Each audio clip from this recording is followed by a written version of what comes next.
दोस्तों, आज मैं जो कहानी के बारे में बताने वाली हूँ वो आपके दिल को छू जाएगी। एक ऐसी दादी की कहानी जिनके ज्ञान ने पूरे गांव की सोच बदल दी। एक समय की बात है, एक छोटे से गांव में एक बुजुर्ग महिला रहती थी जिसका नाम था दादी रामकली। दादी रामकली एक बहुत ही समझदार और दयालु महिला थी। उनके पास बहुत सारी कहानियाँ थी जिन्हें सुनकर बच्चे और बड़े सभी खुश हो जाते थे।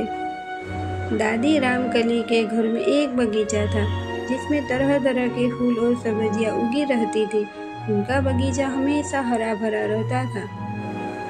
गांव के लोग हमेशा अक्सर दादी के पास सलाह लेने आते थे क्योंकि उनकी बातें हमेशा प्रेरणादायक और ज्ञानवर्धक होती थी। एक दिन गांव में एक नया युवक आया जिसका नाम था मोहन। मोहन बहुत ही चालाक और घमंडी था। उसने सोचा कि दादी रामकली केवल एक बुजुर्ग महिला है और उनके ज्ञान का कोई मूल्य नहीं है। उसने दादी से मजाक में कहा, आपके पास क्या ज्ञान है दादी, मैं तो पढ़ा लिखा हूँ, मुझे आपकी कहानियाँ सुनने की कोई ज़रूरत नहीं है। दादी रामकली मुस्कुराई और बोली, बेटा, ज्ञान केवल पढ़ाई से नहीं आता है, यह अनुभव से आता है। मोहन ने उनकी बातों को नज़रअंदाज किया और गांव में अपने घमंड में रहा। कुछ समय बाद एक बड़ी बारिश हुई और गांव में बाढ़ आ गई। मोहन का घर बाढ़ में तबाह हो गया और वह बहुत परेशान हो गया। उसने समझ नहीं आ रहा था कि क्या करे।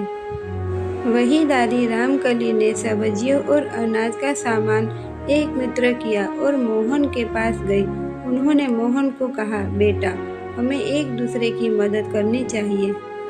तुम अकेले नहीं हो, हम सब एक परिवार है। मोहन को शर्म महसूस हुई। उसने देखा कि दादी का दिल कितना बड़ा है और उन्होंने हमेशा दूसरों की मदद की है। उस दिन मोहन को समझ आया कि असली ज्ञान और शक्ति प्यार, दयालुता और एकता में होती है। मोहन ने दादी से माफ़ी मांगी और उनके ज्ञान को स्वीकार किया। उन्होंने दादी का साथ मिलकर गांव की सहायता की और एक नई शुरुआत की। इस घटना के बाद मोहन ने दादी रामकली को अपना गुरु मान लिया और उनके ज्ञान और अनुभव से सीखने लगा। धीरे धीरे वह भी गांव के सबसे मददगार लोगों में से एक बन गया। और इस तरह बुजुर्ग महिला की दयालुता और समझदारी ने केवल एक युवक का जीवन बदल दिया, बल्कि पूरे गांव को एकता और प्रेम का संदेश भी दिया।